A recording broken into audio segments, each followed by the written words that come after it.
Hi guys, my name is Rafael and I'm here just to make a very quick, short and bare bones review of this PRS S2 Standard 22, so 22 frets.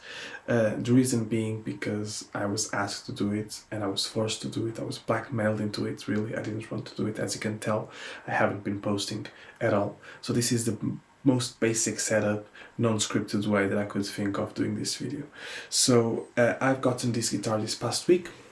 I've had it for about 5-6 days.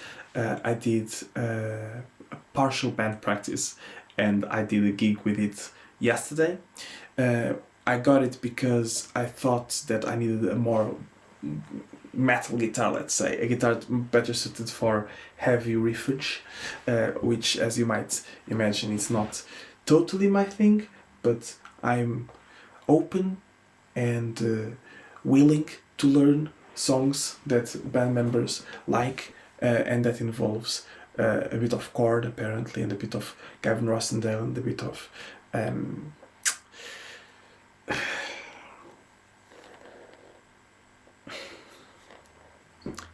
Nirvana, although some of these bands and all of these sounds are possible with any of the other guitars that I own. But I had a Telecaster I wasn't using for any of these, and this guitar showed up and I wanted a PRS. Okay, it was a conglomeration of many different aspects that in my brain allowed me to take this step. It was a direct swap. What do I like about this guitar and what I don't like is probably what you want to know. Also how it sounds. I'll try to do the best to cover that as well. So what I like about it is the feel. It feels really nice. The carve, it's not the traditional violin carve, but all around it's very comfortable. It's very well shaped. It sits very comfortably both sitting down and standing up. The neck has a comfortable shape. I don't know if it's a C shape or a D shape. It doesn't have shoulders, so I'll show more like a C shape. The finish, although it is gloss finish, it's not like a PRS SC that I've had before. I don't know exactly what finish they were using at this time when this guitar was made, but it's a nice finish. It has locking tuners that lock from the top. The nut is well cut and to the right size. What I'm looking there is that I'm looking at my monitor. The trem works quite well, so it has adjustment at the bottom, which is easy to tighten.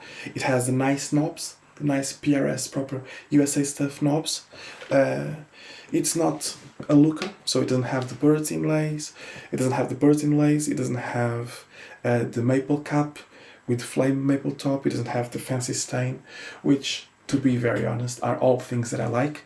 But at least this is sort of the bare bones, the initial points of the PRS USA.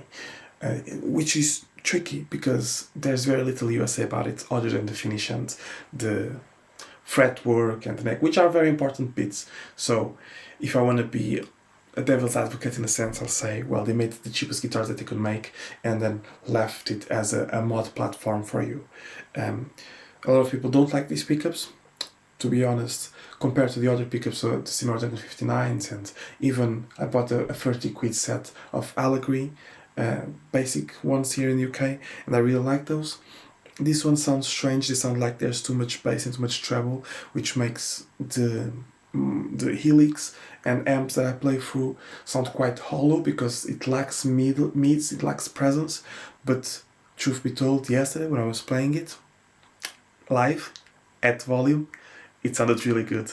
It actually sounded really good, and because I'm singing and I'm playing, it wasn't in the way at all in my power mix that I was getting through the PA monitors that I was using. So, how does it sound? What that I don't like? Well, I don't like that the pickguard is lifted here and that there is paint imperfections coming out. Not paint imperfections, it's just little dings and dents. But this particular guitar, in this model, it's just, it's very bland, but it's like bland and honest. It's the workhorse. It's not like this is the guitar to make music, to play music. It's not to be on a wall. It's the real musician thing. I'm trying to say things that I don't like, and I keep saying things that I like. I don't like. It could have binding because it goes from black to brown, but that's neither here nor there. it fluctuates the tuning, but it could be because it's a 2-point tram and it was set up to have 8 gauge string, and it has 10 gauge string. But basically that's it. What I don't like is the sound at home, but when I'm live it sounds good. And I didn't like the sound playing through the patches that were made for a different guitar. When I made a patch for this guitar, I think I prefer the sound of it. So let me know what you think of it. So at the moment I made a patch that the bass clean is at 6 on the volume knob. I'm with the split coil on the neck, and this is how it sounds.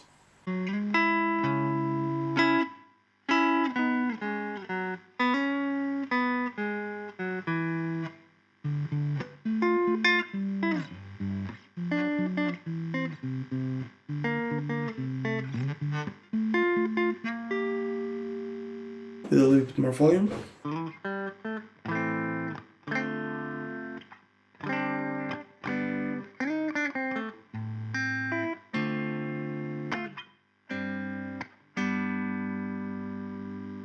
Bridge. Again with a bit more volume.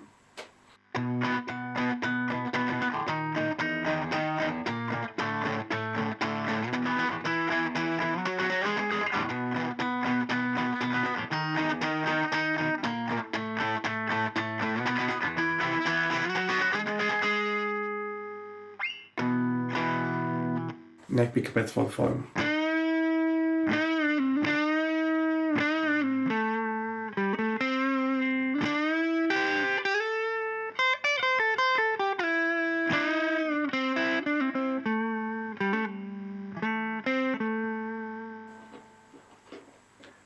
Middle.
So for comparison, this is what the Eastman SB59 with the Sandard 59 sounds like. Again, neck and middle and bridge pickups. With the advantage that this one you can set the necks already at a lower volume than at the bridge without having to change both things at the same time. So.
So, what does this say? Well, probably it says that I don't have the chops to have either of these guitars, which is a fair comment. But regardless of that, this guitar has a different sound than this guitar. It could be different aspects, could be the trem, could be how the pickups are mounted, the construction, the woods, all those things, right? But let's say that they had both pickups, would they sound more similar? Most likely. So I feel like, especially with the ease of access to this guitar's pickups and change pickups, I might try to put something a bit more modern, like a modern PAF in here. I'm thinking of the Iron Gear rolling mill, which is a set of pickups that I've had before and sounds really good. However, the unintended outcome of this video, which was to review this guitar, which is a great guitar, you have to think about cost. So, for example, there is, I think it's this guitar, the Sandard 24, for $8.99 at Guitar. Good price. I approve of it, USA made. All the basics are here. It has pickups that sound perfectly good to play live and even to record if you mess about with the EQ and whatnot. Pickups are preference in the end, and when you hear them back to back, sometimes it's really hard to tell the difference. At least it is to me. The audience doesn't care regardless, so it's just for you. So $8.99, which sounds like $8.99, and you need to make changes. Yeah, that's not ideal, but you know, it's a quality instrument, and possibly could even, you know, because of heritage and how things are in the world at the moment, you might think, oh, it might like go up in value in the future or something. However, when it's not on sale, it's like almost £1,400. So it's $13.95 in a lot of places that I've seen it, and even more for some special colors. Which these pickups, it's tricky for me to recommend fully. Now let's look at the Eastman. So the Eastman brand new, it's £1,600, but it is I've talked about this guitar before. It's the one-piece mahogany body, one-piece mahogany neck, maple cap, flame maple top, bound on top, on the sides, carved top, Seymour Duncan pickups. It's the deal. It's the thing, and it feels quality. It's a different finish on the necks. It feels like a thinner finish. It feels better. This one feels better than this one. This doesn't feel bad, but it feels better. It's hard. It feels more solid. It's just different types of guitars as well. It's a bit unfair to compare just because they have two humbuckers. But used, these ones go for like £1,200, while these ones used go for under £800 a lot of the time. You can find a lot of S2s between 600 and above, even if it's like a single cut or whatever. An S2 is an S2, so this one was for sale for $765, so under £800. And that price, it really is a really good case to be made, because you can put like a set of bare knuckles here, and then it will sound drastically different from this one, because it's like £400 between this and this. There's another thing to take into consideration, which is the S2 comes with a kickback, which is really good to take the kicks, because smaller footprint to put in the car amidst the rest of the gear, and it has a pocket, so I can put my iPad there. Really nice, kickback perfectly well. But some people prefer to have a hard case, and for example, the Eastman comes with a hard case. Many other guitars don't come with either thing, like not a kickback or a case. It's just, that's how it is. Any extra cost, it's given to you. So again, preference. I like the kickback. I don't mind the kickback, but it's cool to have a hard case. But I don't have enough space to put more hard cases, so I don't know how I'm gonna do in the future. So just something for you to think about as well. On the used markets, I believe, not sure. Please don't stone me to death if you see me on the streets and I'm wrong. So there's what I had to say. This one has a trem, this one doesn't. Different guitars, you know, but just something to think about. Sometimes it's hard to review guitars, and the more I play, the harder it gets, because it really doesn't matter. You play whatever you like the looks of and the feel of, and that's it. The people don't care, and with the tools that we have nowadays, there's no bad pickups that sound so bad that you can't work with them. In post-processing, you can change most anything, really. So it becomes a bit redundant. It's just really like having guitars. I like having guitars. For example, this guitar doesn't make the this guitar doesn't make the single coil sound as well as my Strat. It's a fact. The bridge on the Strat has that quack, that cut, especially like on Let's Dance with Joy Division and songs with fuzz. It really cuts through the mix really well. The Yosemite pickups and the neck pickup has a warmth and the clarity of the single coil that this one split doesn't have.